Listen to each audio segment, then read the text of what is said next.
तत्वज्ञानातील golden मीन अर्थात सुवर्ण मध्य ही संकल्पना. एरिस्टॉटलच्या नीतिशास्त्रातील महत्वाची संकल्पना म्हणजे सुवर्ण मध्य होय. त्यानुसार प्रत्येक सद्गुण हा दोन टोकांच्या मध्ये असतो.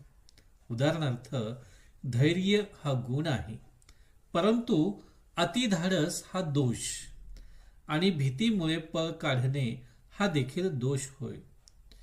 योग्य मध्यम स्थिती म्हणजेच धैर्य हा सद्गुण होय. सुवर्ण मध्य ही कल्पना जीवनात संतुलन साधण्याचा मार्ग दाखवते.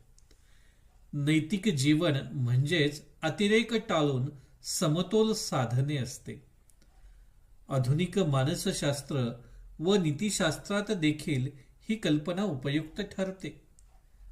त्यामुळे सुवर्ण मध्य हा तर्क, शिस्त आणि विवेक यांचा संगम मानला जातो.